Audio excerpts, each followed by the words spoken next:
Today's newspaper. It will be helpful to those who cannot read daily. Please listen to my newspaper reading. Thank you. Get serious, make deal. Trump warns Tehran. A day after Tehran dismissed US President Donald Trump's 15-point ceasefire plan, the American leader claimed that Iran was begging to make a deal and that he wasn't the one pushing for negotiations. Earlier Thursday, Trump told Tehran to get serious soon on negotiating a deal to end the war. Tehran needs to get serious soon on negotiating an end to the war before it is too late, because once that happens there is no turning back and it won't be pretty. Trump posted on social media. Iran and the US appeared at an impasse, with each side hardening its position over talks and setting the stage for another potential escalation. Thousands more US troops near the region, while Tehran tightened its grip on the crucial Strait of Hormuz. Sirens over Israel warned of barrages of incoming Iranian missiles, and Gulf nations worked to intercept missile and drone attacks. Heavy strikes were reported in Iran's capital and other cities. India has 60 days of oil government. So for 60 days we can survive with this oil. Amid reports of panic buying and long queues at petrol pumps and LPG distributors, the center on Thursday said India has about 60 days of oil stock cover and has secured one full month of LPG supply. Fertilizer supply strained. The conflict has put India's fertilizer supplies under severe pressure. India's heavy dependence on the Gulf region for both raw materials and finished products has exposed the country vulnerability in farm inputs.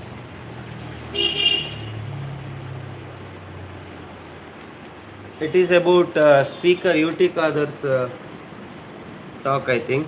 Speaker UT Qadar on Thursday asked the government to ensure that every lawmaker gets 4 premium tickets at the Chinnaswamy Stadium on match days after members across parties slammed the Karnataka State Cricket Association for disrespecting them. The issue was raised by leader of the opposition R. Ashoka during a debate on Bengaluru development in the assembly, where an MLA even said they are VIPs and cannot stand in queues. We have given 16.32 acres for the stadium at a monthly rent of rupees 1,600. They make us beg for one ticket. They don't give tickets to MLAs. When they do, the charge is as high as rupees 20,000 per ticket. They are sitting on thousands of crores. We should teach them a lesson, Ashoka said. It is about DK Shivkumar's statement about Bengaluru growth. Signaling a major shift in Bengaluru's urban planning, Deputy Chief Minister DK Shivkumar on Thursday said the city will move toward vertical development, with future plans of the Bengaluru Development Authority focusing primarily on high-rise growth due to constraints in land availability and planning hurdles. Replying to a debate in the assembly, Shivkumar, who also holds the Bengaluru development portfolio, said, Going vertical is the need of the hour. We cannot keep expanding horizontally. The next BDA plans will be largely for vertical development, with only a small component of plotted layouts. He cited challenges linked to floor area ratio and transferable development rights policies, as well as land constraints for roads and metro expansion as key reasons for the shift. He noted that early layouts were developed through horizontal expansion, but that model is no longer sustainable. Senior BJP leader S. Suresh Kumar and said Bengaluru is already saturated and suggested developing a second Bengaluru on the outskirts. One more incident happened at Hyderabad. Nowadays these type of incidents are very common. Accidents are very common. Really it is very okay. At least 14 passengers were killed and 28 others injured after a private bus caught fire following a head-on collision with a lorry in Andhra Pradesh's Markapuram district on Thursday morning. The collision's impact led to a fire on the bus, leaving several passengers trapped. Many of the victims were charred to death, said officials. Of the 41 passengers on board, 26 were shifted to Markapuram Government Hospital with 7 in critical condition. The bus was on its way from Jagtial to Kanigiri in Nellore district. The fire spread within seconds, suffocating passengers with thick smoke before they could break free. 3 fire engines rushed to the scene and brought the blaze under control, officials added. District Collector P. Rajababu confirmed 41 people were on board. President Draupadi Murmu, PM Modi and CM N. Chandrababu Naidu condoled the loss of lives. So it is about the admission of class 1 students age. Minister for School Education and Literacy Madhu Bangarappa on Thursday announced a 60-day relaxation in the age eligibility norm for class 1 admissions for the 2026-27 academic year, offering relief to parents whose children fall short of the prescribed age cutoff. Making a statement in the assembly, the minister said that while the existing rule mandates that a child must be 6 years old as of June 1, 2026, the government has decided to allow a temporary relaxation of up to 60 days to address practical difficulties faced by parents. He said the relaxation would also extend to LKG and UKG levels. This is about creamy layer income limit. Karnataka is examining hiking the annual income limit for the creamy layer from the existing rupees 8 lakh, the government told to assembly. Backward Classes Welfare Minister Shivraj Tangadagi stated that the government was examining hiking the limit to rupees 12.75 lakh. If it is increased, it will be helpful to the salary holders, because after 7th pay commission salary is increased, but the creamy layer limit is not increased.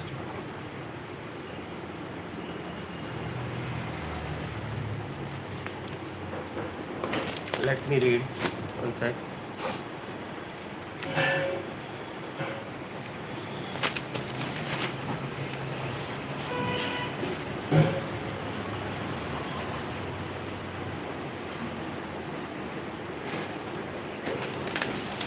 It is about mental health issue. What NIMHANS has done for with the digital repository.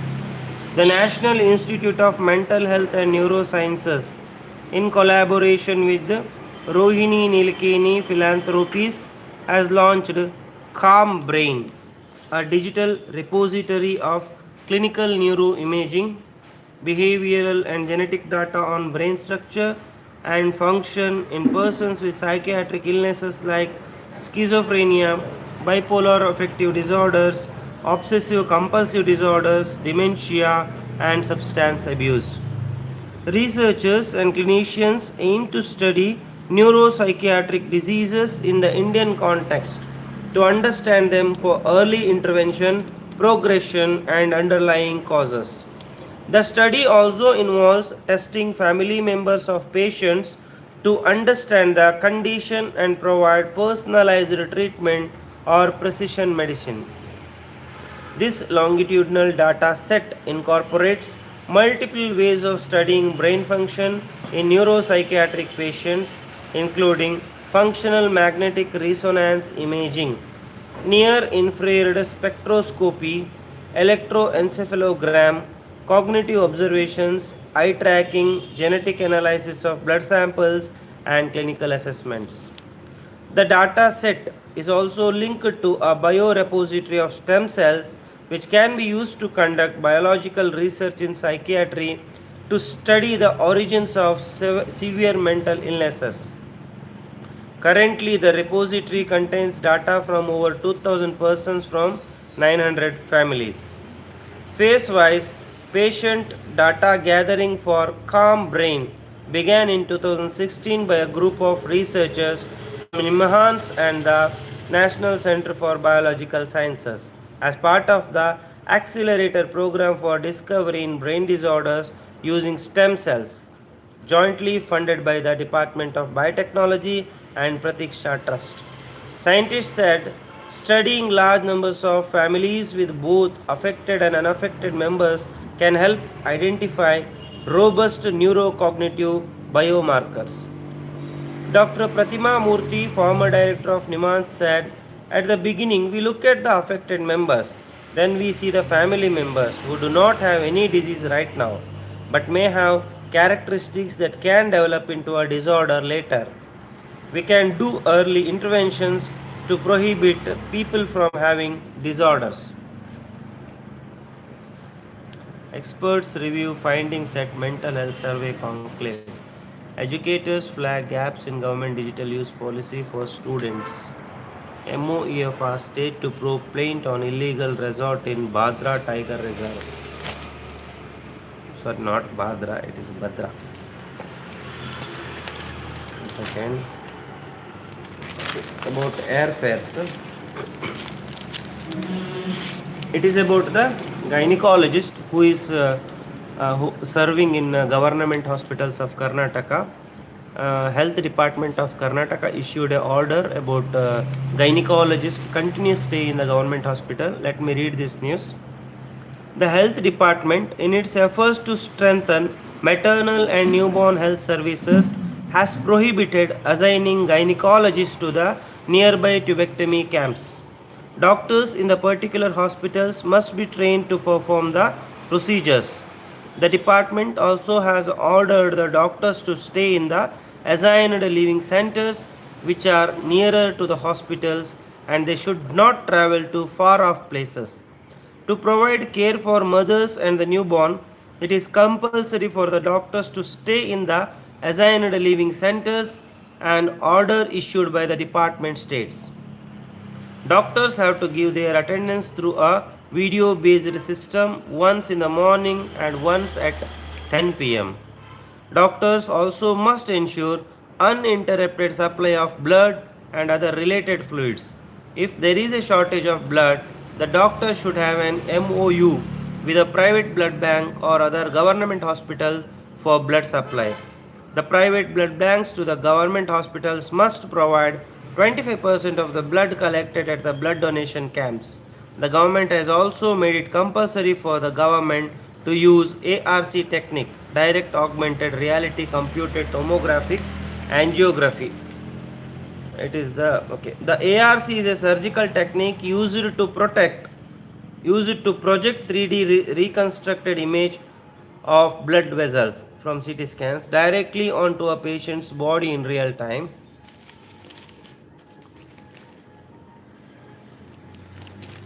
Okay. SSLC exam is postponed due to the changes in the holiday list. The SSLC examination for the third language subject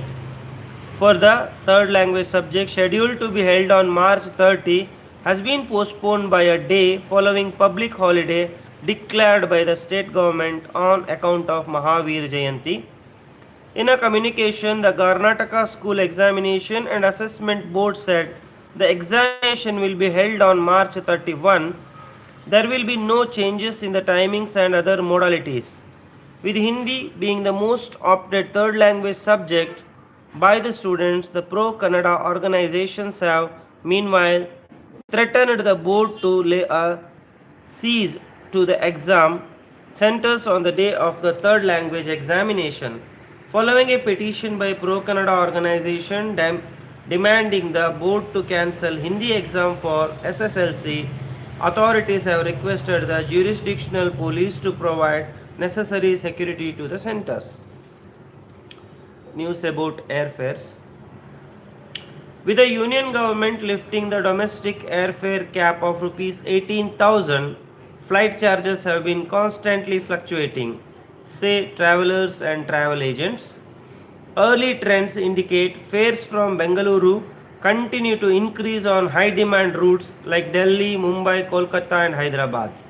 The cap was originally enforced in December 2025 during the Indigo crisis.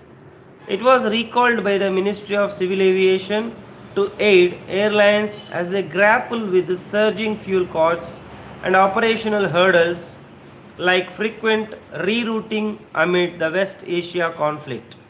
As of Thursday, ticket prices on the Bengaluru Delhi route have risen by rupees 1500 to rupees 3000, while Bengaluru Mumbai and Bengaluru Hyderabad sectors have seen hikes of rupees 800 to rupees 2000 depending on demand and timing, with fares on some routes almost doubling in a day. We mostly focus on corporate bookings. When a client gets in touch with us, by the time we send them a quotation and they get back to us, in a matter of 10 minutes, the fare increases by rupees 2000. We are having to do a back and forth with the customer constantly, said Sudhir Balan, manager at Prestige Travelers. An algorithm related price hike is usually limited to rupees 500, he added. When you check a particular route more than twice, it is common for the prices to go up by about rupees 500 to 700, but a jump of rupees 2000 in 10 minutes is uncommon. This started happening as soon as the domestic airfare cap was removed, he added. During summer, beach destinations like Andaman Nicobar, Goa are always in demand. From Bengaluru, the fare to Andaman is currently between rupees 25,000 and rupees 30,000 compared to the regular fare of rupees 15,000 to rupees 20,000. Fares to Goa have been hiked from rupees 4,000 to 6,000, rupees 8,000 and rupees 10,000. Airfares to northeast are also rising as we speak, said Shamant Krishnamurthy, proprietor, Sanman Travels. Okay. Kiran B, a Yelahanka resident, shared how flight prices more than doubled in just 24 hours. My wife and I were planning to travel to Bhubaneswar on April 10. Originally, the airfare was around rupees 6,500 to rupees 7,000 on March 24, but when we finally decided to book the flight the next day, the fare for the same route had crossed rupees 14,000, he said, almost doubled. Another family planning a trip from Bangalore to Ladakh in summer noticed a hike of rupees 4,000 in the airfare in a matter of 4 hours on March 24. The summer season is when most of India's leisure travel takes place, so the prices are already on the higher side. With the cap removed, the prices are only set to rise higher. Between last year's and this year's domestic airfare, we are already seeing a minimum hike of 10%. This will increase in coming weeks, said Rohit Hangal, Director, Spear Travel Media and Exhibitions.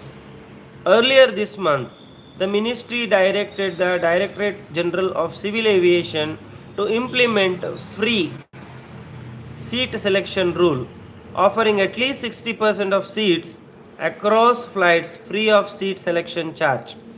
This is likely to make flying costlier in the coming days as airlines have pushed back on the directive.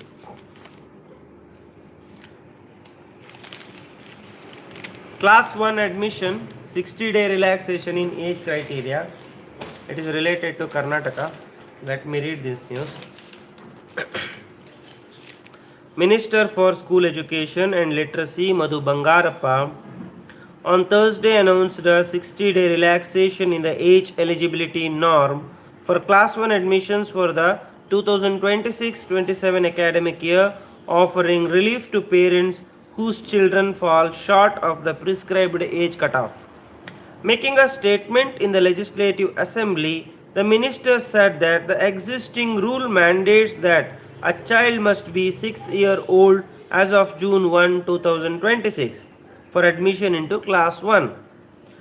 And the government has decided to allow a temporary relaxation of up to 60 days to address practical difficulties faced by the parents.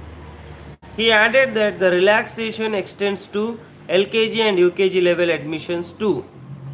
The minister indicated that the government is in the process of bringing in a regulatory framework, either through a dedicated act or rules, to streamline admissions in pre-primary classes such as LKG and UKG. The move comes amid concerns that the online admission system has been automatically blocking entries for children below 6 years, even in cases where they had already completed UKG. The minister acknowledged that despite earlier circular issued by the department, many parents had admitted their children to LKG and UKG at a younger age, leading to complications at the stage of Class 1 admission. Responding to demands from parents for a 90-day relaxation up to August 31, he maintained that the government has for now decided on a 60-day relaxation.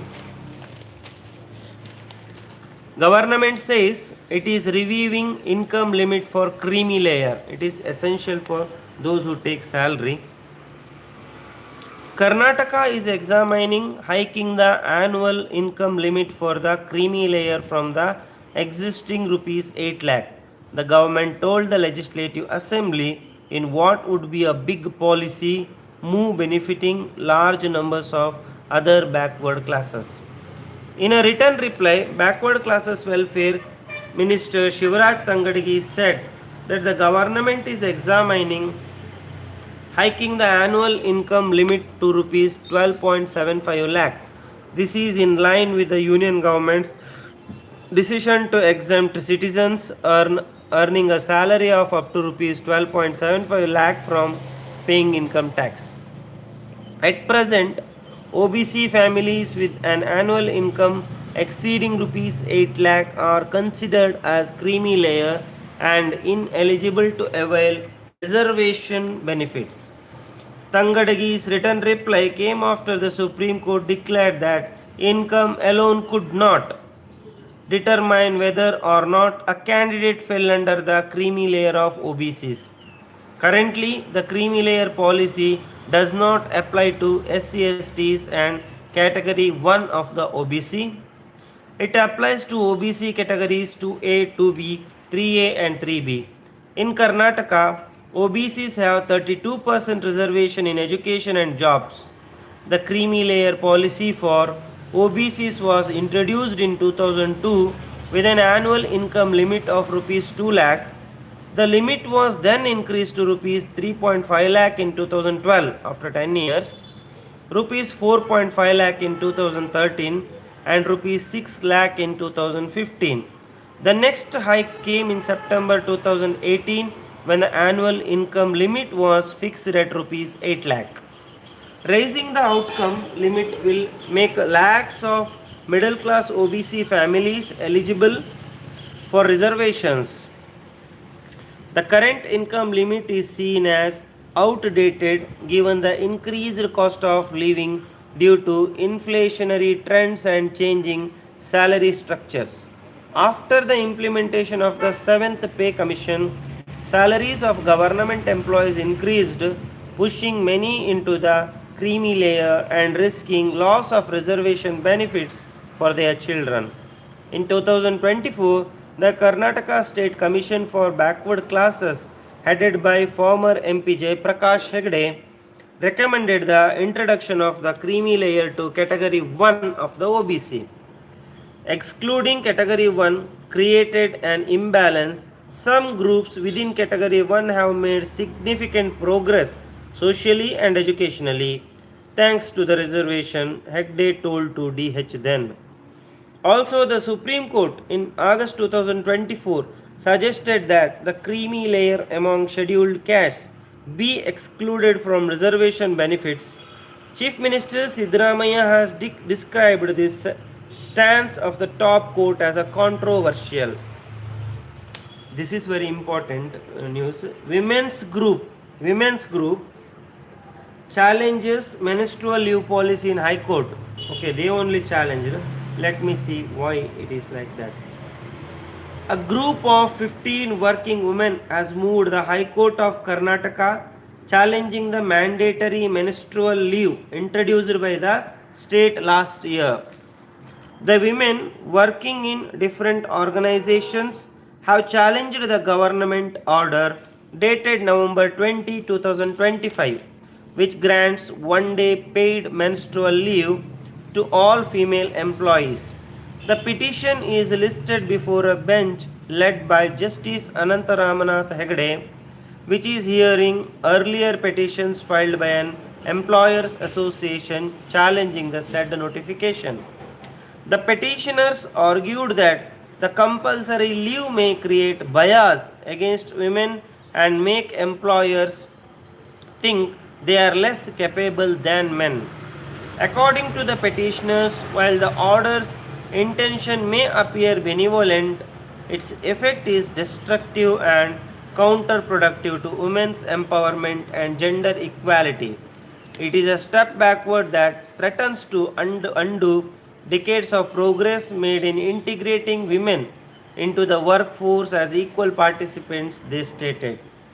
The petitioners pointed out that true gender equality in the workplace requires policies that foster an inclusive environment, address systemic barriers, and provide universal support for health and well being,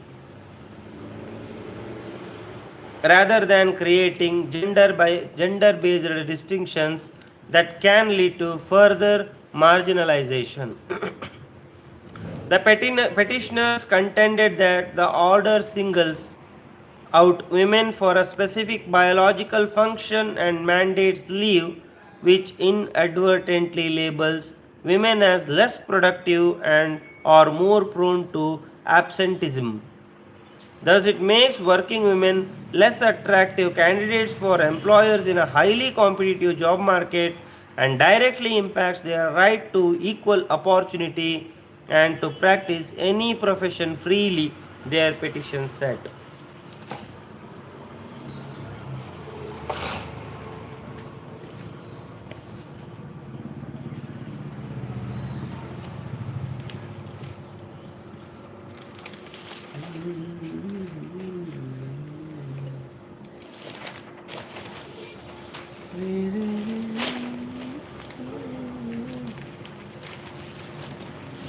There is a CAG report, let me read this. A flagship guarantee schemes have forced the government to reduce funding for programs such as nutrition, rural development and slum improvement, a report of the Comptroller and Auditor General has said.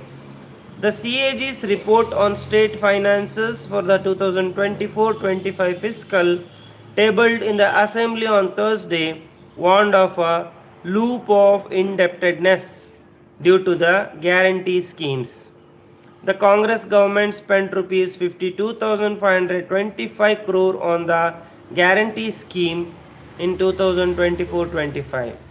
The introduction of 5 guarantee schemes shifted the state from a revenue surplus to revenue deficit in 2023-24 and 24-25. The deficit is then financed by debt, which was pushes up the future debt and interest burden, thus creating a loop of indebtedness, the CAG said. Typically, the CAG said borrowing should be used to fund development expenditure. In 2024-25, only 62.12% of the state's borrowings were used for this purpose, and a significant portion was utilized to cover the revenue deficit and repayment of earlier debts, it said.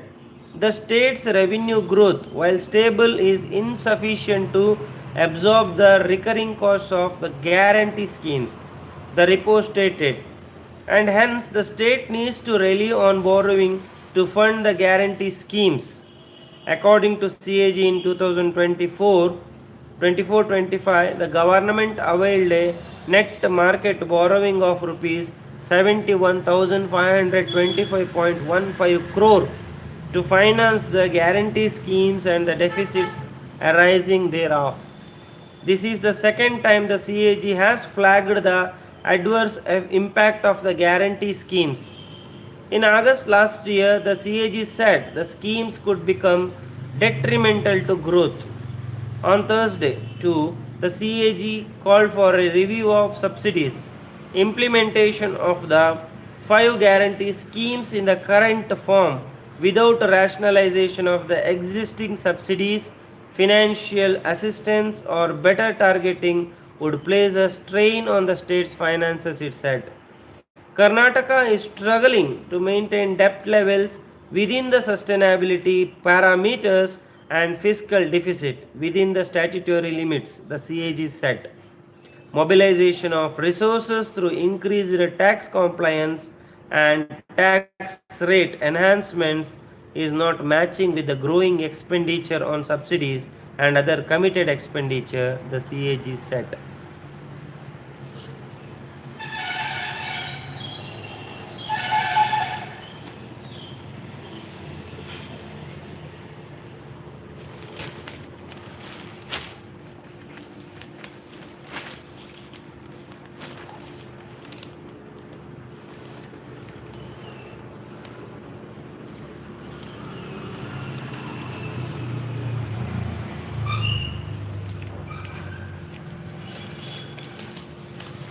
Wait a minute, let me read.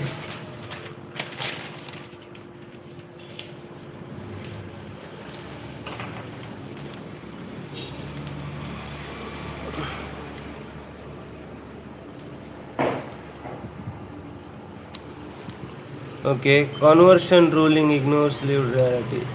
The Supreme Court's ruling that conversion to any religion other than Hinduism, Buddhism, and Sikhism would result in the immediate and complete loss of the scheduled caste status and statutory benefits, and protection does not recognize the intricacies of India's caste system and its hold on society. It also leaves some legal issues relevant to the matter unresolved. The ruling is based on the Constitution Order 1950, which mandates that no person who professes a religion different Hinduism shall be deemed to be a member of a scheduled caste. Later, Sikhism and Buddhism were added to this order. A bench of Justices Prashant Mishra and Manmohan upheld an order of the Andhra Pradesh High Court that dismissed a petition filed by a person who had converted to a Christianity but claimed protection under the SCST Act after suffering casteist attack. India's reality of caste as a social institution and personal expression does not disappear with a change of religion. Members of the scheduled caste who convert to Christianity and Islam have also experienced discrimination. Sikhism doctrinally rejects the caste system, but divisions along these lines are real. In an unequal society, conversion to another religion does not ensure equality for the converted. The ruling is based on the restrictions spelled out in the 1950 order. The court termed them categorical and absolute, but petitions challenging the validity of the order are pending in the court. The position that converts would lose their reservation rights may also not align with the constitutional right to freedom of religion and the right to equality. The Constitution Order 1950 does not prescribe religion based exclusion as in the case of scheduled castes. It says a person's ST status is based on tribal identity, customary practices, etc., and not on religion. The court has now ruled that a convert from an ST community could claim benefits only if he or she continued to belong into the tribe in substance.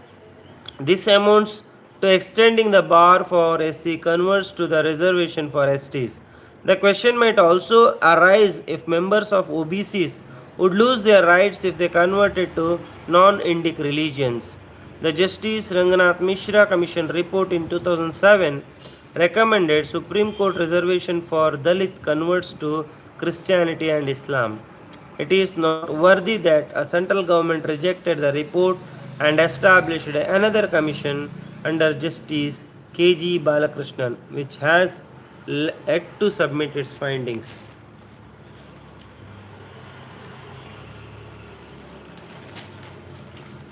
Okay.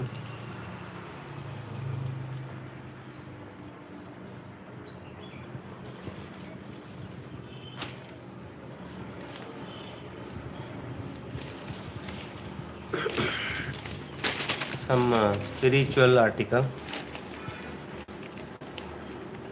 Wounds and bruises due to a fall had my limbs paused from functioning normally. After applying homemade paste and herbal remedies for several days, I have come to realize that I must allow natural healing to take its own course. Nature has its own pace of doing things, and one must have faith in it.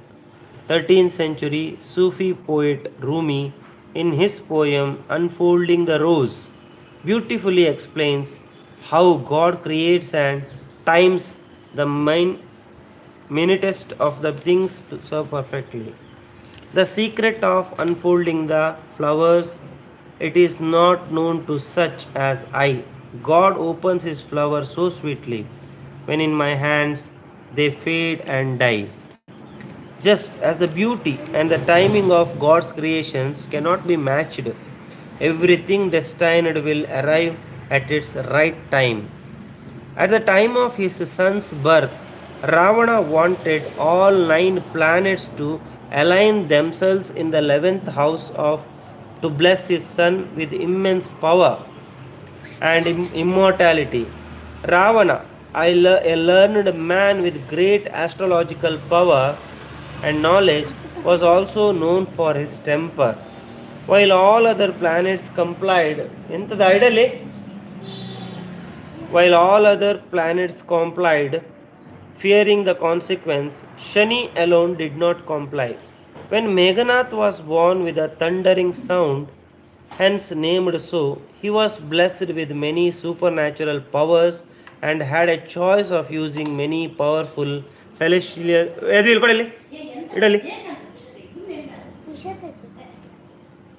He was blessed with many, sorry, he was blessed with many supernatural powers and had a choice of using many powerful celestial weapons during the Battle of Lanka.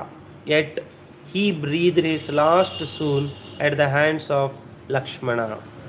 The last few lines of the poem remind us that we must not rush through the pages of our lives. Let them unfold at their right time. The pathway that lies before me, only my heavenly Father knows. I will trust him to unfold the moments just as he unfolds the rose. Nature has beauty bestowed in all its elements. In Lao Tzu's words, nature does not hurry, yet everything is accomplished. While flowering, even a wild, ugly bush turns beautiful with its thorns and woody stems. Flowers growing in the wild or in dirt also bear their unique smell and beauty. Nature teaches patience, and with this conviction, my wounds have healed beautifully without much everyday effort. As Shakespeare once said, the earth has music for those who listen. Nature has healing for those who trust its process. There is something infinitely healing in the repeated refrain of nature, the assurance that dawn comes after night and spring after the winter, writes Rachel Carlson.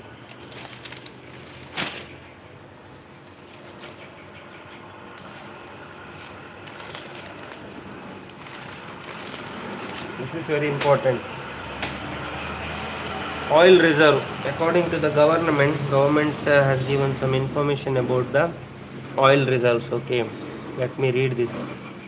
Amid reports of panic buying and long queues at petrol pumps and LPG distributors, the center on Thursday claimed that India has about 60 days of oil stock cover and has secured one full month of LPG supply, insisting that there is no shortage of petrol, diesel, or LPG. The government said some people spread misleading information to create panic among the public.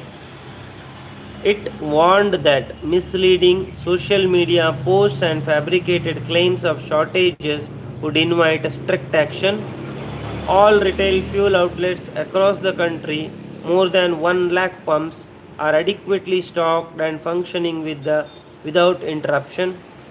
No rationing of petrol or diesel has been imposed anywhere, with some petrol pumps, especially in smaller towns, finding difficulty in lifting fuel after oil companies put them on cash and carry. The ministry said steps have been taken to increase credit to petrol pumps to over 3 days from earlier 1 day to ensure that there is no shortage of petrol and diesel at any pump due to working capital issues of pump owners. While the West Asia conflict has disrupted the supply of half of the crude oil, the country has secured enough crude supplies from elsewhere for the next 60 days. Also, fuel tanks are at optimum levels and can help cover 2 months of requirements. On LPG, the ministry said 8 lakh tons of LPG cargoes have been secured and one full month of supply is firmly arranged. Domestic refinery LPG production has been ramped up by 40%, reaching 50,000 tons per day, more than 60% of India's daily requirement of around 80,000 tons. This has reduced the net daily import requirement to just 30,000 tons. Oil companies are delivering over 50 lakh cylinders daily. Panic buying had temporarily pushed demand to 89 lakh cylinders per day, but it has since it returned to normal levels, the statement said. On natural gas, India produces 92 million standard cubic meters per day. Domestically, out of total requirement of 191 MMS CMD, making it far less import dependent than an LPG. The ministry reiterated that India is completely secure for the next several months and urged Indians to ignore unfounded claims about depleted reserves. Government in a statement, nearly 2 months of steady supply is available for every Indian citizen regardless of what happens globally. Next 2 months of crude procurement has also been secured.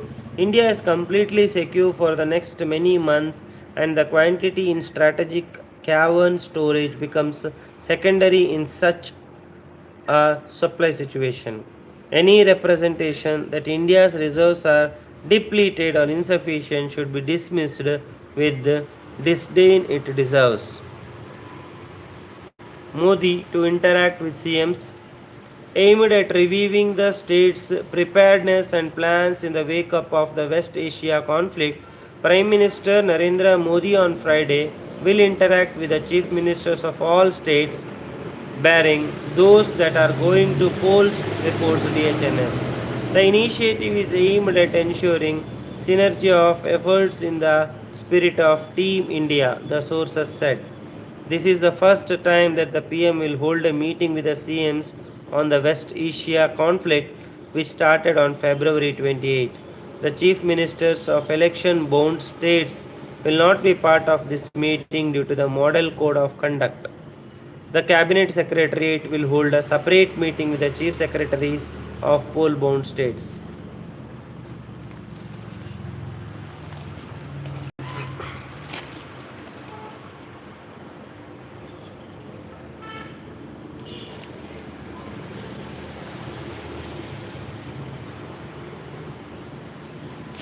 It is about social media. A parliamentary panel has called for social media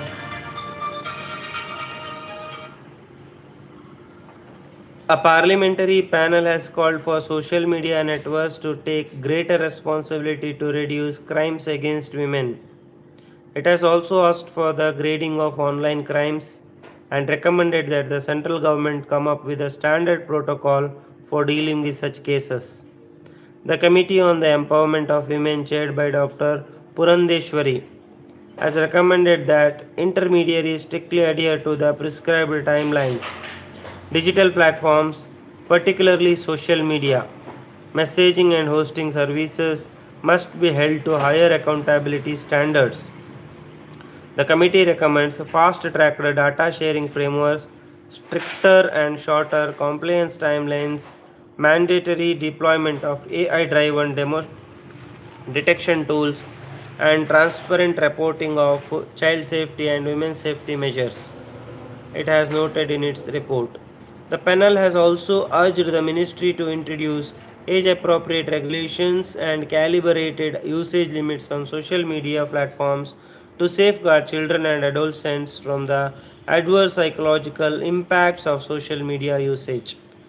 It noted that new generation technologies such as generative AI, IoT devices, machine learning, and 5G have created sophisticated avenues for exploitation. Deepfake pornography, synthetic explicit content, and AI enabled impersonation have a greatly complicated detection, takedown, and forensic tracking. Offenders increasingly leverage encrypted platforms, VPNs, cloud servers, spoofed identities, virtual numbers, and dark web infrastructures, making attribution and investigations for challenging, said the panel, adding that a 239% increase in cybercrimes against women between 2017 and 2022 pointed to the trend as well as increased awareness. The panel recommended that the Ministry of Home Affairs formulate a victim centric and uniform standard operating procedure that focuses on accessibility, confidentiality, and immediate support for women and children, which should be shared with the states.